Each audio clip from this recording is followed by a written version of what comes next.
Cuando se piensa en la Primera Guerra Mundial, inmediatamente acuden a la mente las trincheras. Había movilidad en otras partes, en el este y en África.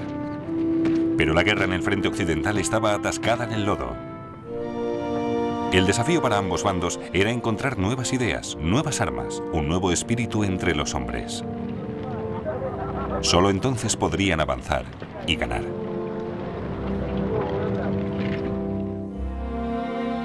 Primera Guerra Mundial.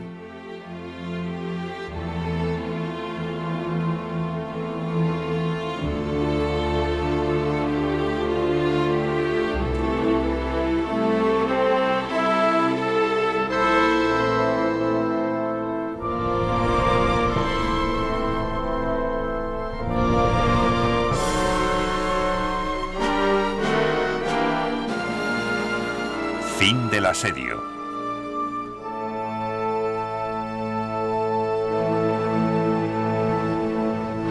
En septiembre de 1914, los aliados habían detenido el avance alemán en Francia en el Marne. Los alemanes se retiraron a tierras más altas y se atrincheraron. Los aliados hicieron lo mismo.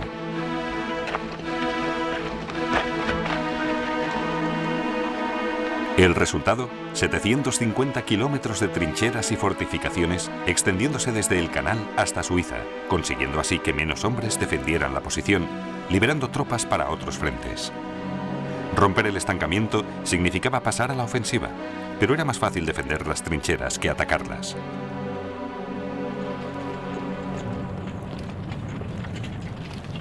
Con toda la sangre, el lodo y el terror, las trincheras salvaron muchas vidas.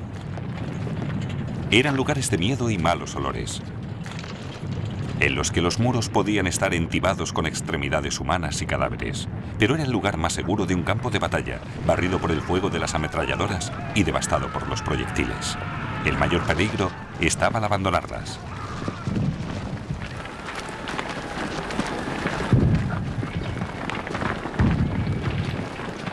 La imagen más popular de los soldados de la Primera Guerra Mundial es la de los leones dirigidos por asnos. Pero los generales sabían que no se podían ganar batallas desde detrás de los muros de una trinchera. En algún momento, los hombres tendrían que salir de ellas y eso significaba grandes bajas. Los generales no eran crueles, solo realistas. Y era mayor el número de los buenos generales que el de los malos. En vez de dirigir la guerra desde castillos situados a kilómetros detrás de las líneas, 71 generales alemanes murieron en acción, 55 franceses y 78 británicos. La respuesta de los generales al estancamiento fue desafiarlo. Encontrar formas dinámicas de romperlo.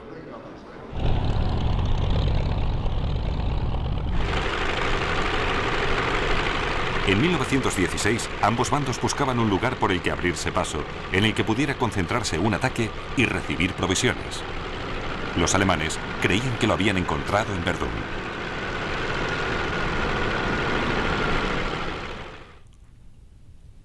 Una ciudad y una enorme fortaleza en un saliente, una lengua de Francia incrustada en las líneas alemanas.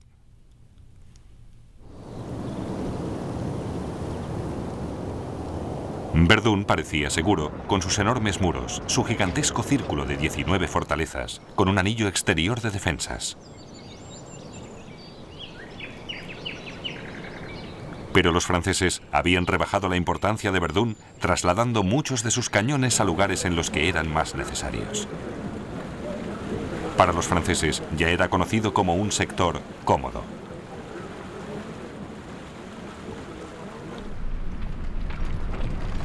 Casi no tenemos nada de qué preocuparnos. Con frecuencia jugamos a las cartas, aunque a veces tenemos que dejarlas y coger los fusiles, pero normalmente es una falsa alarma, así que volvemos a las cartas, de nuevo concentrados en el juego.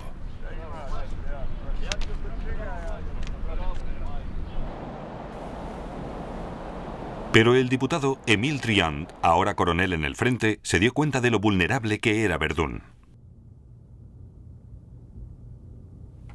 Advirtió al gobierno francés. Hacemos todo lo posible día y noche para que la línea del frente sea inviolable, pero hay algo sobre lo que no podemos hacer nada: la escasez de hombres. Si nuestra primera línea se ve rota por un ataque masivo, nuestra segunda línea no resistirá. Faltan hombres y también alambradas. Pero Driant fue ignorado. El lunes 21 de febrero de 1916, un claro día de invierno, más de 100.000 soldados alemanes respiraron hondo y se prepararon para salir de las trincheras.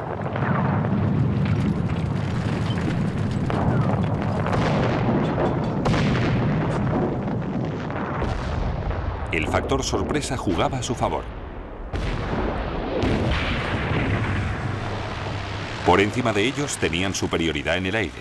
Los aviones aliados no se habían percatado de sus preparativos.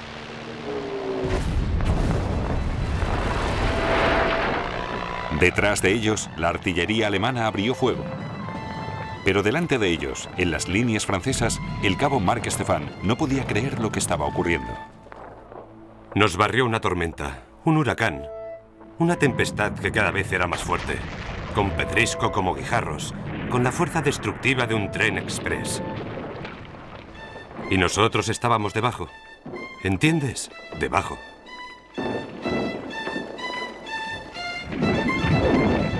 Ese día los alemanes dispararon 1.000.000 de proyectiles.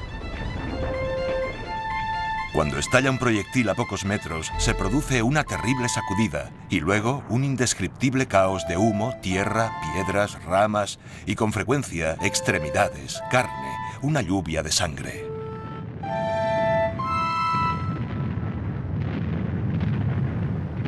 A las 3 de la tarde, la sección del bosque que nosotros ocupábamos y que en la mañana estaba completamente cubierta de arbustos, parecía el patio de un aserradero.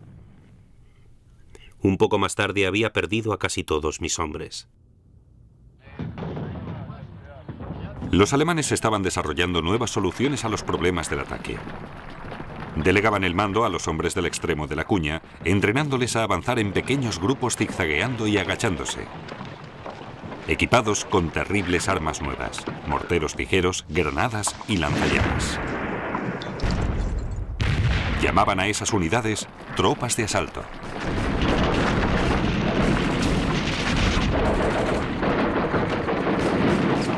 Avanzamos desde nuestras posiciones. Fue entonces cuando vi el arma más refinada de la moderna tecnología o de la bestialidad humana. Un chorro de llamas que inundaba al enemigo con aceite ardiendo.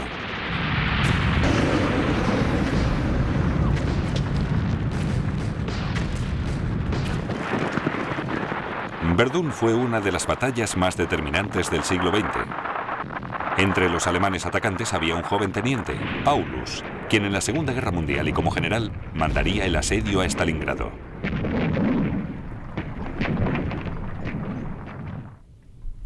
Un joven Charles de Gaulle de 25 años también estaba allí, el futuro líder de Francia, herido y capturado defendiendo Verdún.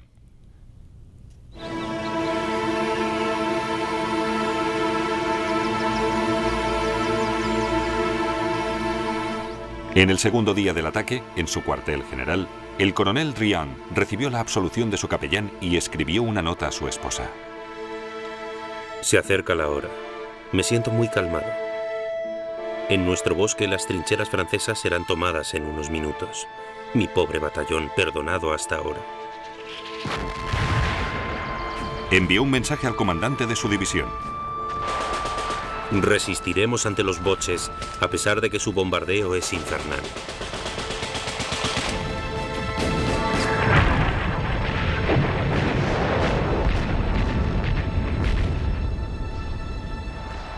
Driant ordenó la retirada del bosque. Luego hirieron a uno de sus hombres. Cuando Driant le estaba atendiendo, también él fue alcanzado. Vi claramente cómo el coronel levantaba los brazos y gritaba, «¡Oh, Dios mío!». Luego dio media vuelta y se desplomó. Cuando pude llegar a su lado, no había ninguna señal de vida. La sangre le salía por una herida en la cabeza y por la boca. Tenía el color de un hombre muerto.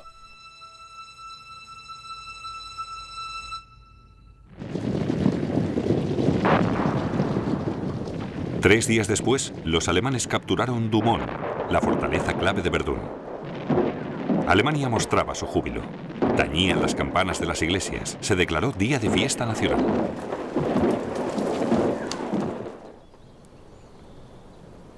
En Francia, el heroico sacrificio de Drian ayudó a encender la llama del desafío nacional.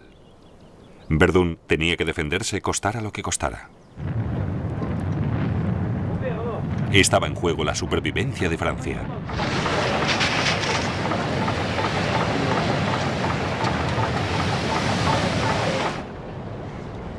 No pasarán, declaró el general Philippe Pétain, el nuevo comandante de Verdún. Organizó la rotación de sus tropas. 3/4 del ejército francés en un momento u otro defendieron Verdún. Un esfuerzo nacional que garantizaba que ninguna unidad fuera destruida en su totalidad en Verdún.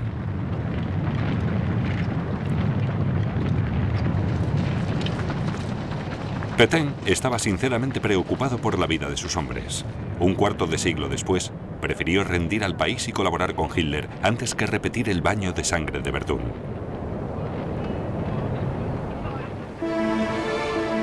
La carretera nacional 93.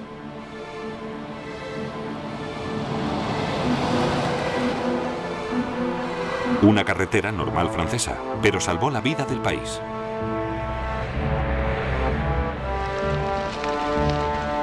Día y noche los suministros para Verdún seguían la Voie Sacrée, el camino sagrado, así como también por ferrocarril.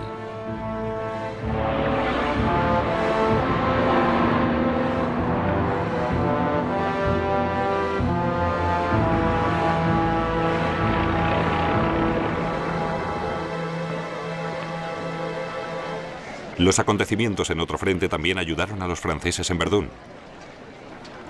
A finales de 1915, los aliados Gran Bretaña, Francia, Italia y Rusia habían acordado un plan para 1916 para acosar a Alemania desde distintos frentes. Ahora, el acuerdo daba sus resultados. Una ofensiva rusa obligó a Alemania a trasladar tropas desde Francia al frente oriental. En el mes de junio, los franceses tomaron la iniciativa en Verdún.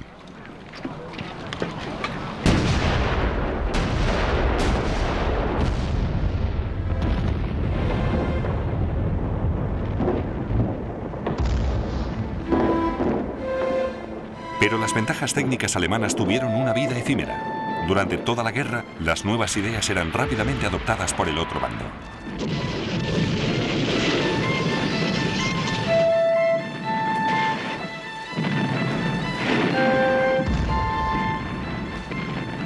Parece que todos nuestros inventos se vuelven contra nosotros como espíritus malignos, como un monstruo que se destruye a sí mismo.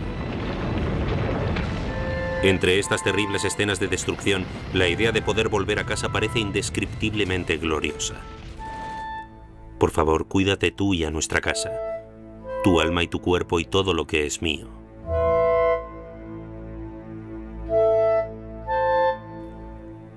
Franz Marc moriría ese mismo día. Finalmente, el 24 de octubre de 1916, los franceses reconquistaron la fortaleza Douaumont. Verdún había sido salvado. Por fin ha llegado el momento y partimos para conquistar las posiciones del enemigo. No ofrecen ninguna resistencia y los pocos hombres que siguen con vida salen de los agujeros gritando ¡Camarad!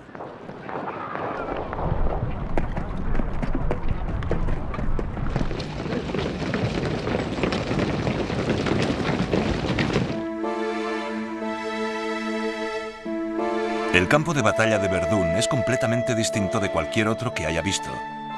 Sus horrores también son mayores.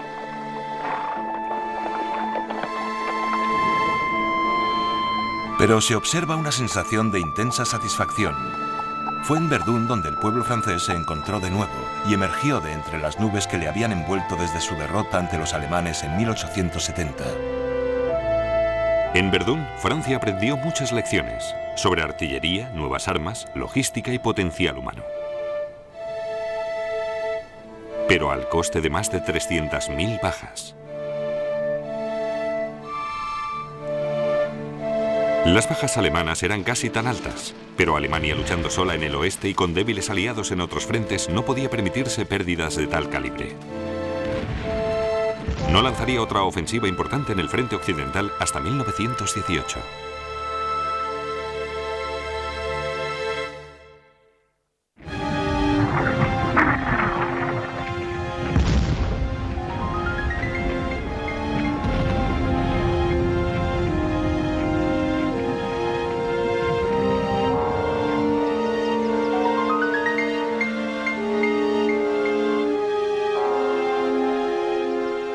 Puedes mirar a kilómetros a la redonda y no ver ni a un ser humano. Pero en esos kilómetros de campiña parece que hay miles de hombres preparando perpetuamente contra los otros nuevos artefactos de muerte. Nunca aparecen, pero unos y otros se lanzan balas, proyectiles, bombas y metralla. A diferencia de las guerras anteriores, las batallas del frente occidental eran constantes. En algún punto del frente siempre había un arma disparando, un hombre cayendo.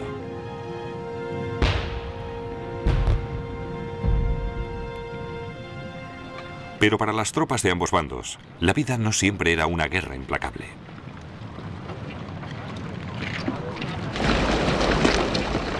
Durante 1916, el soldado británico medio se pasaba 100 días en el frente. El resto estaba en la reserva, en destacamentos de trabajo, descansando o de permiso. Y a lo largo de los 750 kilómetros de frente, algunos sectores eran más cómodos que otros. Incluso los más activos tenían sus momentos de tranquilidad. Un día, el general británico Lord Edward Gleichen visitó la línea del frente. Mientras inspeccionaba las trincheras, le pregunté a un hombre si había disparado contra algún alemán. Me dijo que había un caballero de cierta edad, calvo y con larga barba, que con frecuencia asomaba la cabeza por la trinchera. ¿Por qué no le disparaste? ¿Dispararle?, contestó el soldado. Que Dios le bendiga, señor, a mí no me ha hecho nada malo. Un ejemplo terrible de vivir y dejar vivir. Vivir y dejar vivir era un fenómeno generalizado en ambos bandos de las trincheras. Se daba porque en los momentos tranquilos, y en los frentes asimismo tranquilos, los hombres aprendían a adaptarse a la guerra, así como a adaptar la guerra a sí mismos. Algunas veces salíamos de la trinchera y nos metíamos entre la hierba alta que estaba detrás de nosotros y el sol había secado, y disfrutábamos de la indolente lectura de un libro. Y no precisamente sobre el entrenamiento de la infantería. Parecía que la guerra se hubiera olvidado de nosotros en ese plácido sector.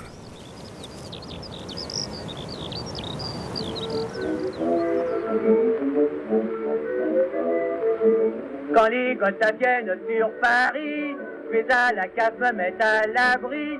Je retrouve là, en pyjama, un tas de gens assis sur des pliants. Le long du mur dans un angle obscur, puis dernièrement un couple étonnant. De beaux vieux bourgeois, madame aux avoirs, criait un plaidoir.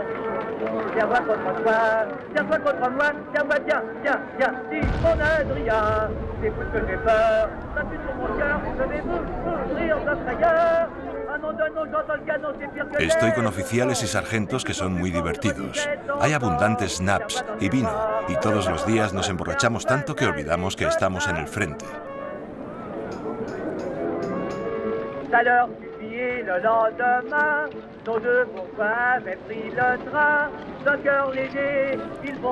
En mi unidad teníamos un piano en las trincheras, en la línea del frente, y cantábamos muchas veces.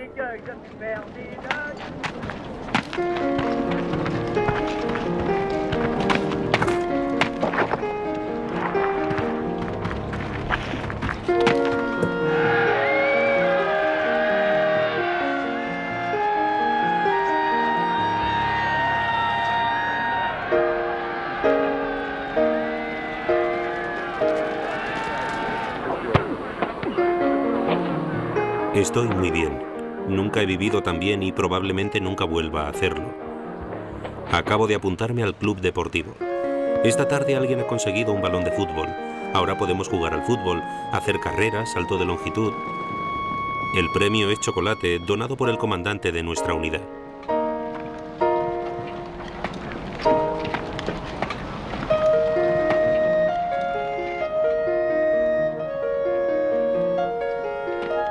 La vida en este sector es gloriosamente tranquila. El tiempo es perfecto, el enemigo muy pacífico. Y hay muy poco que hacer, excepto tumbarse a fumar o escribir cartas imaginativas a casa.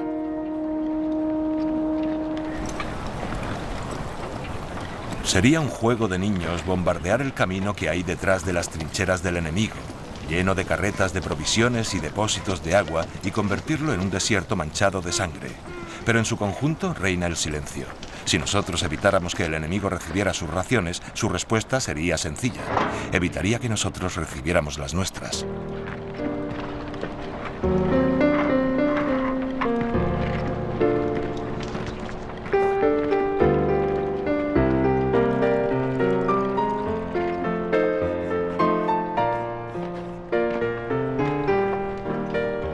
Con frecuencia vemos el humo de los fuegos de los alemanes a la hora de comer, ascendiendo en espirales azules. Es una norma de cortesía no interrumpirnos mutuamente la comida con intermitentes bombas de odio.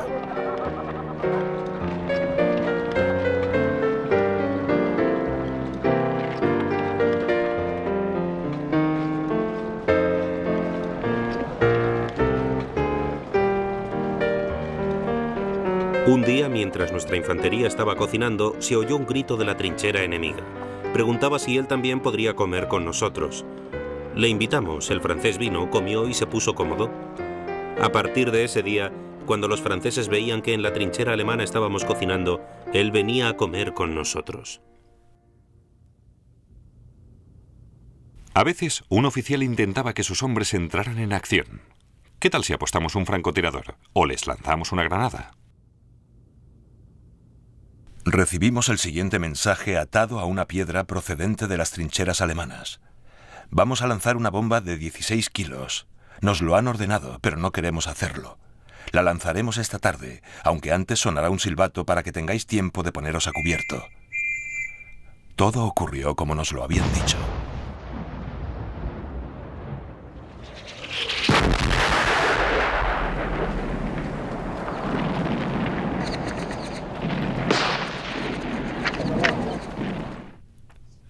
El francotirador es un elemento muy necesario. Sirve para recordarnos que estamos en guerra. Cuando aparece una cabeza o cualquier cosa que se le parezca, él dispara. De no ser por su entusiasmo, ambos bandos estarían sentados en los parapetos observándose con franca curiosidad. Y eso no puede ser.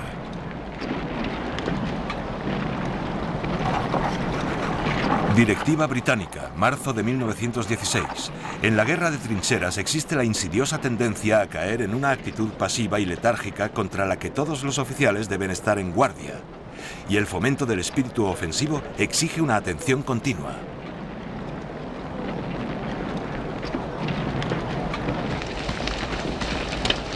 Vivir y dejar vivir dependía del sector y de las tropas allí estacionadas.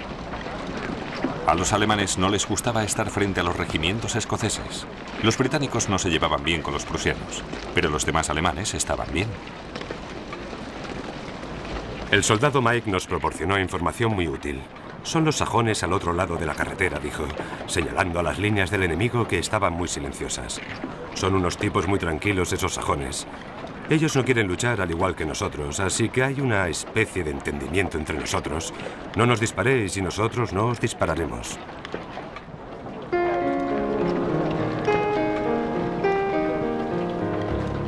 Vivir y dejar vivir no era posible donde operaban los regimientos de élite. Ellos tenían sus propias ideas para provocar al enemigo. Una de las pocas imágenes de un ataque diurno por parte de tropas sudafricanas. La idea era controlar la tierra de nadie. Decirle al enemigo, no es tierra de nadie, es nuestra.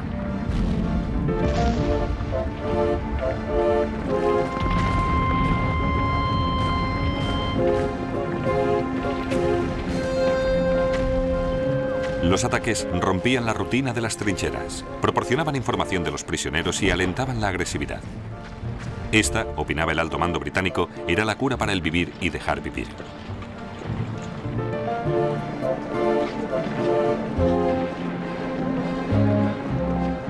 Se organizaban sesiones de entrenamiento utilizando modelos muy elaborados de la zona en cuestión.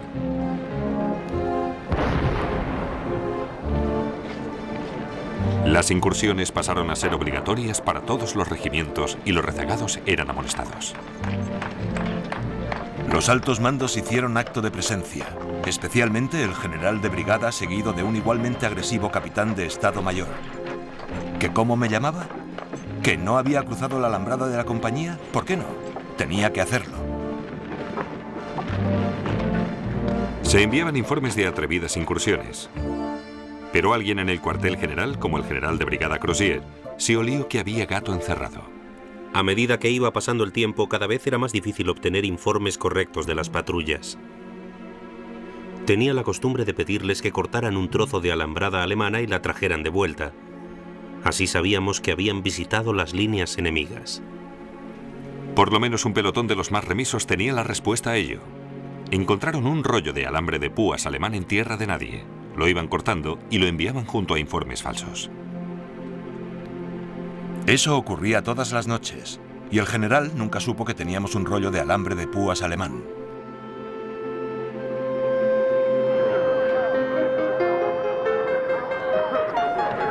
Sin embargo, fueron muchos los que lo hacían y mostraban orgullosos sus trofeos. Las incursiones y los bombardeos ayudaron a devolver la guerra en los momentos en los que no se libraba una batalla.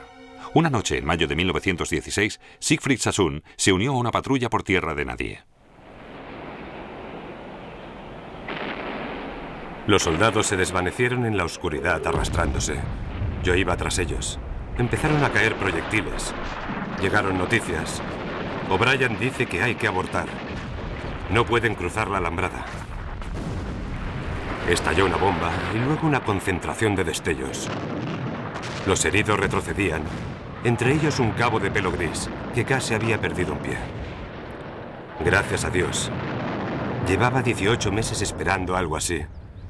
Ahora puedo volver a casa. La incursión de Sassoon partió de estas trincheras. El objetivo, estas estribaciones montañosas. Pero todo salió mal. Fui a buscar a O'Brien arrastrándome por el borde de un cráter. Las balas hacían que el agua me salpicara. Allí lo vi, se quejaba. Le habían dado varias veces. Un enfermero se inclinó sobre él. Luego se incorporó. Y con un gesto sorprendente se quitó el casco. O'Brien había sido uno de los mejores hombres de nuestra compañía.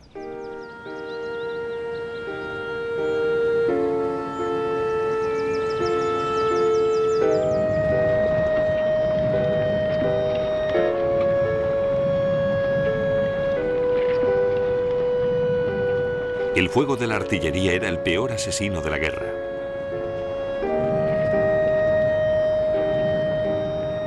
Vivir y dejar vivir seguía de forma intermitente, pero la pérdida de camaradas hacía que cada vez fuera más difícil conseguirlo.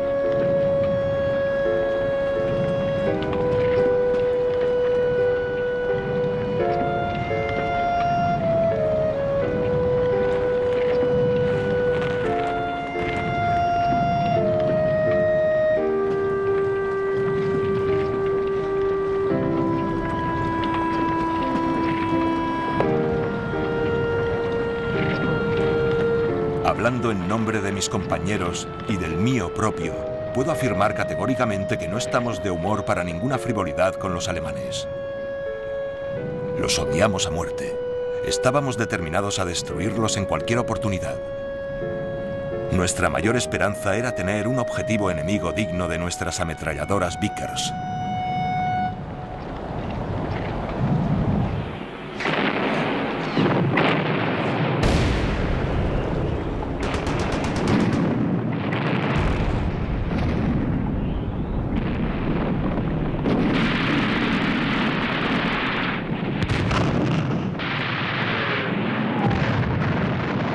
Estuvimos 8 horas bajo el fuego enemigo. Era como una pesadilla. Después de la carga, algunos de los hombres parecían haber perdido el juicio.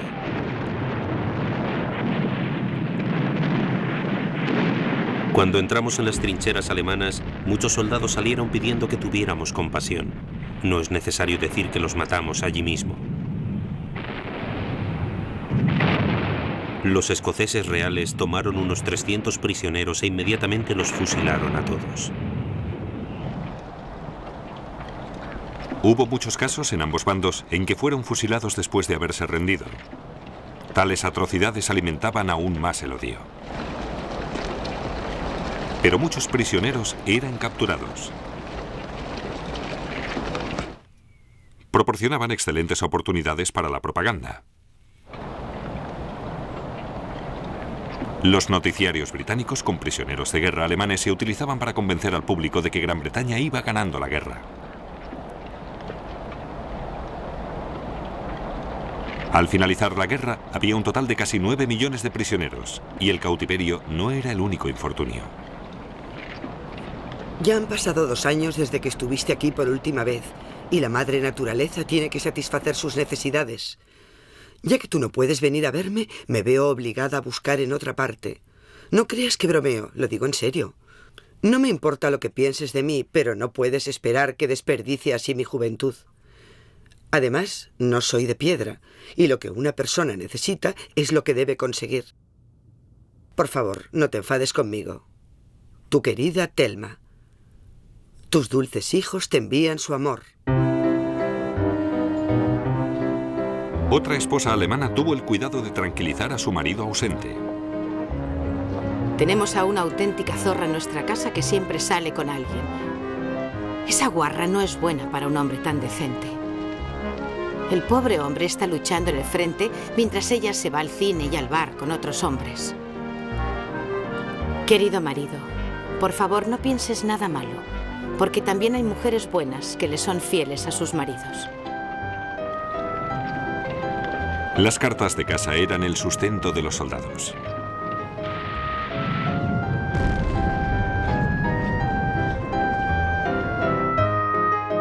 A los soldados alemanes les ofrecían estas atractivas postales de color para que les aseguraran a sus seres queridos que eran felices y estaban cómodos y seguros.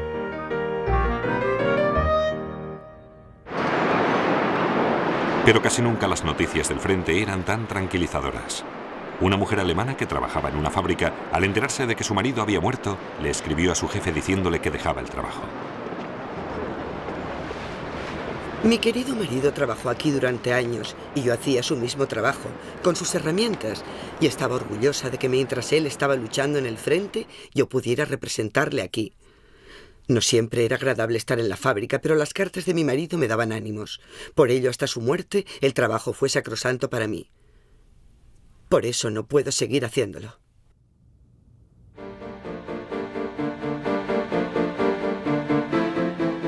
Más y más mujeres en Alemania, Francia y Gran Bretaña fabricaban munición.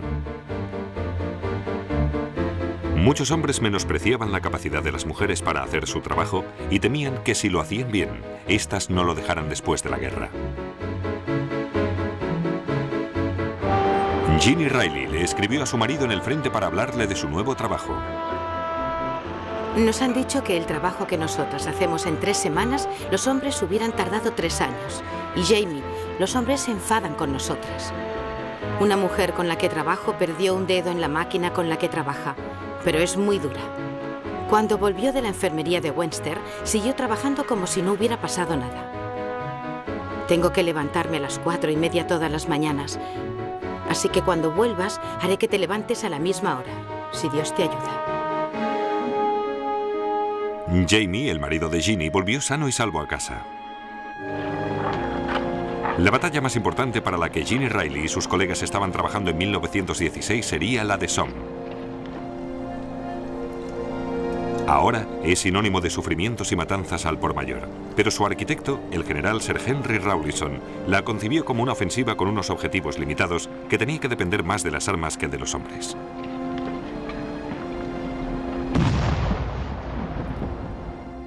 Con cañones y munición suficiente, podríamos evitar las elevadas pérdidas que siempre ha sufrido la infantería en anteriores ocasiones. Los franceses debían jugar el papel principal, pero con la batalla de Verdún aún en su apogeo, los británicos tuvieron que soportar todo el peso.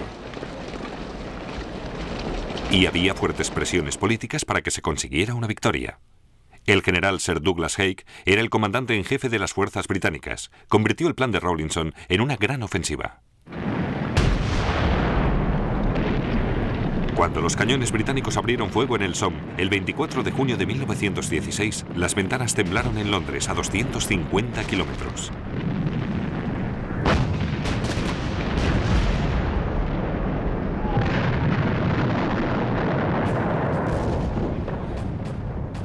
Pero tras 7 días de intenso bombardeo, la artillería británica no había silenciado los cañones alemanes ni había destruido sus defensas. Un sargento del regimiento Tyneside irlandés salió de la trinchera el 1 de julio con filas de hombres a ambos lados. Oía el tableteo de las ametralladoras en la distancia. Cuando hube avanzado 10 metros, parecía que solo quedaban unos pocos hombres a mi alrededor. Cuando llevaba unos 20 metros, parecía que estaba solo. Luego, también me dieron a mí.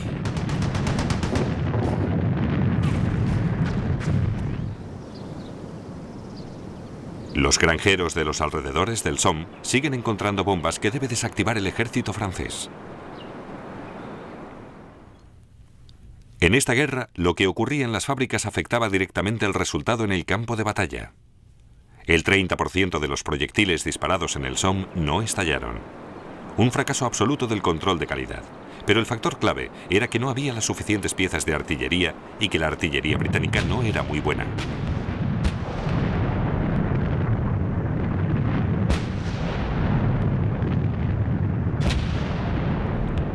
En ese terrible primer día quedó claro que los franceses sabían lo que se hacían y los británicos no.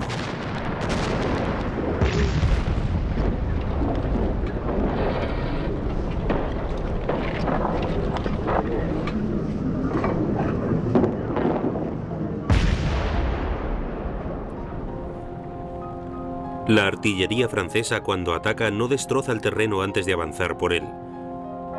Un breve pero intenso bombardeo seguido de una oleada de hombres les da la posición limpiamente. Nosotros convertimos el terreno en un lodazal y luego enviamos a los hombres lentamente y esperamos que encuentren la forma de cubrirse de la respuesta del enemigo.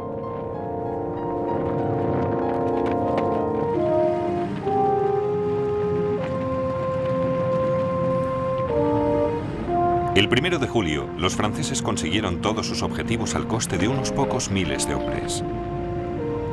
Los británicos apenas consiguieron nada, con unas bajas de 57.470 hombres.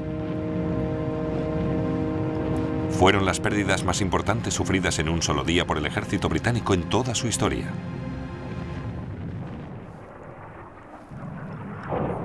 Desde 1914 había habido muchas lecciones para ambos bandos, y los británicos se dispusieron a aprender ávidamente.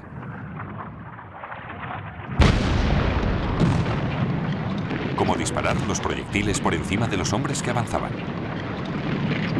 Cómo localizar los cañones enemigos por medio de los destellos, por el sonido y con ayuda de la trigonometría.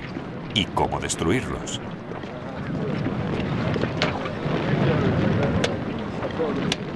Mejor munición, mejores espoletas, mejores cañones y mejores artilleros.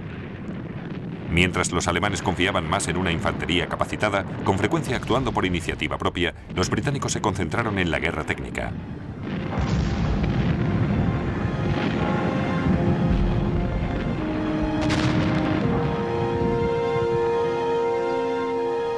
Ya era demasiado tarde para el Somme. Haig debería cargar con la responsabilidad de no haber impedido la matanza cuando el primer avance fracasó. La batalla terminó en noviembre de 1916 con más de 500.000 de bajas en cada bando.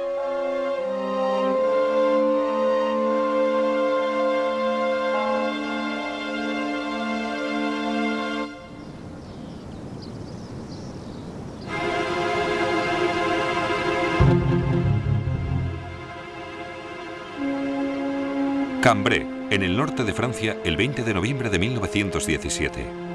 Fue el lugar en el que se emplearon por primera vez en el mundo los tanques a gran escala.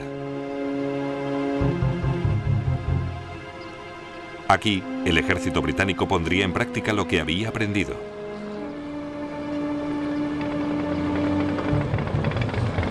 El invento británico del tanque resolvió uno de los problemas clave de la Primera Guerra Mundial: cómo combinar la potencia de fuego con la movilidad.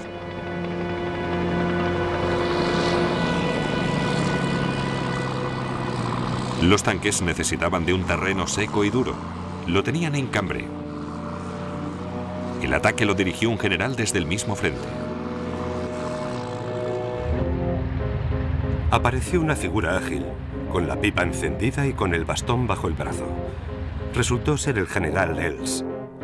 «Voy a ir en este tanque», dijo, acariciando a Hilda. Abrí la puerta y él entró en el tanque.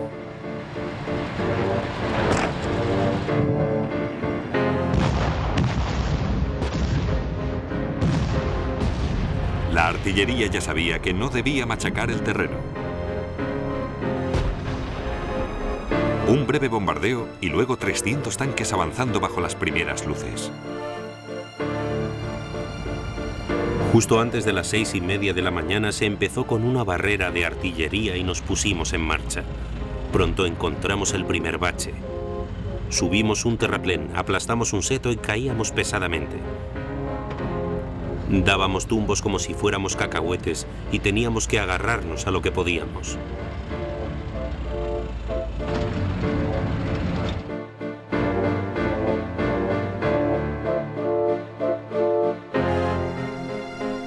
Los tanques, parecidos a sapos gigantes, se hicieron visibles contra el horizonte. Algunos de los tanques de vanguardia llevaban grandes haces de leña que tiraban en las trincheras alemanas y luego pasaban por encima. Ya había salido el sol cuando cruzamos la tierra de nadie y las primeras líneas alemanas. Vi a muy pocos heridos regresando y muy pocos prisioneros alemanes. Las alambradas del enemigo habían sido arrastradas como cortinas viejas. Parecía que los tanques habían abierto camino sin problemas. Los tanques, que aún eran experimentales, eran parte de uno de los planes más sofisticados e innovadores de la guerra. El objetivo era atravesar las líneas alemanas con el menor número de bajas.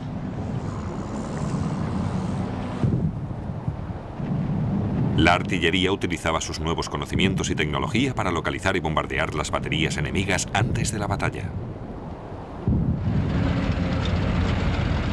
Los tanques abrían una brecha en las líneas alemanas, con la infantería siguiéndoles de cerca, protegiéndose mutuamente mientras avanzaba la caballería.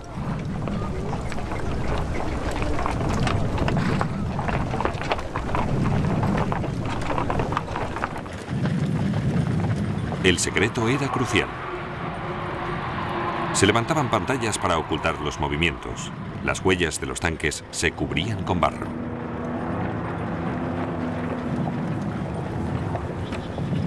Lo que más nos preocupaba era, ¿los unos sospechan algo?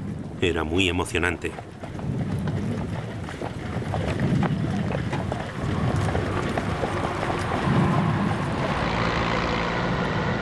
Sobre las 9 de la mañana, los hombres de infantería que se retiraban nos contaban que habían visto una gran cantidad de tanques. Tantos que era imposible pararlos. Un poco más tarde, los monstruosos tanques aparecieron arrastrándose por las estribaciones al sur del pueblo. Ni uno de nosotros habíamos visto antes una bestia igual.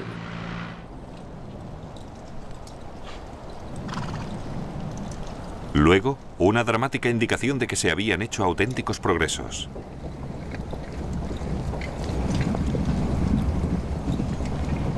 Por primera vez disfrutamos del magnífico espectáculo de nuestra artillería de campaña preparándose para avanzar. Primero al trote, luego al galope, batería tras batería, para tomar nuevas posiciones en las líneas alemanas recién capturadas.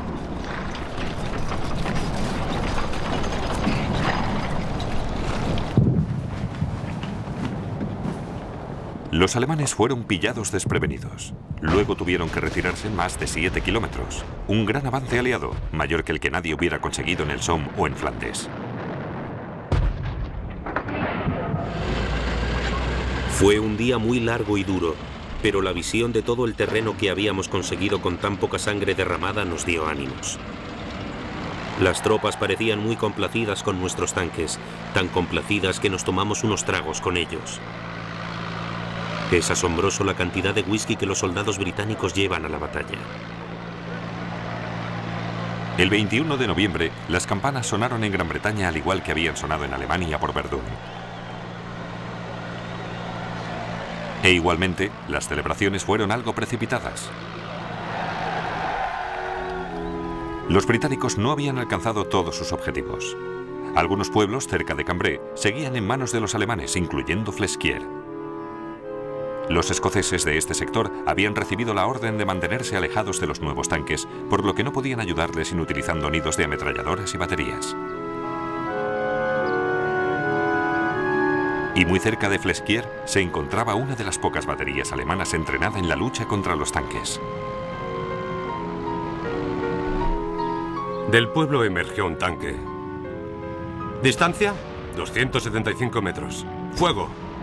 Maldición, demasiado lejos. Fuego. Muy cerca. Un poco más a la derecha. Fuego. Le hemos dado, le hemos dado. Oh, señor. Una columna de fuego salía del monstruo. 2 de nuestros hombres corrieron hacia el tanque y cuando volvieron describieron los cuerpos medio quemados de la tripulación. En el interior de los tanques, las tripulaciones luchaban con la última tecnología del mundo bajo fuego enemigo. Justo en ese crítico momento, falló la bomba que proporcionaba el combustible al motor. Este renqueó y se paró. Ahora éramos un blanco fijo. En el repentino silencio podíamos oír el ruido sordo de los proyectiles, y trozos de metal y tierra golpeaban los costados del tanque. El aire en el interior era irrespirable. Con caras tensas, la tripulación observó cómo el segundo conductor, imperturbable y metódicamente, arreglaba la bomba, ignorando los consejos de que le diera un buen golpe.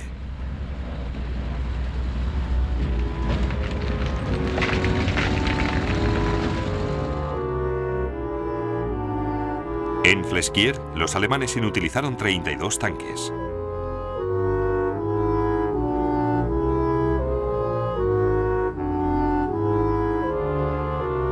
Y un número aún mayor quedó fuera de servicio por las tropas de asalto en las estrechas calles de Fontaine-Notre-Dame.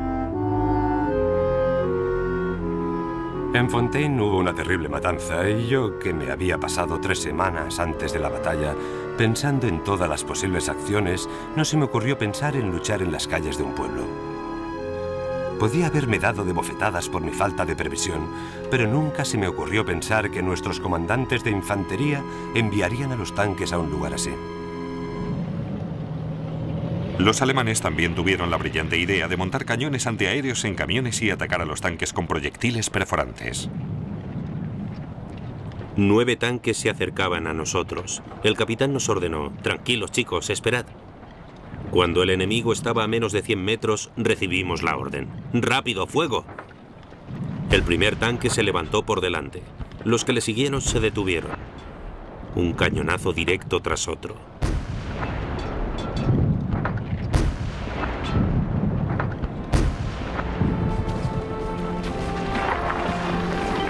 En una semana, los alemanes lanzaron un impresionante contraataque con fuerzas de asalto apoyadas por aeroplanos. En 10 días, recuperaron todo el terreno perdido.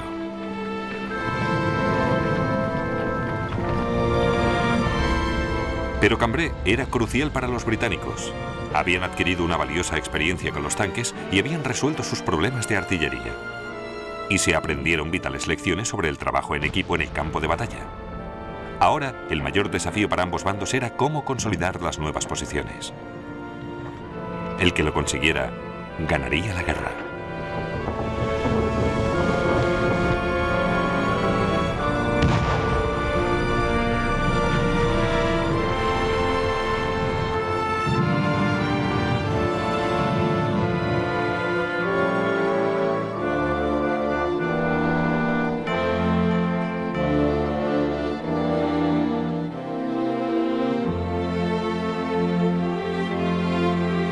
En el siguiente episodio de Primera Guerra Mundial, las armadas de Gran Bretaña y Alemania se enfrentan en Jutlandia, el oscuro mundo de los espías y los saboteadores, y Norteamérica se ve obligada a entrar en guerra.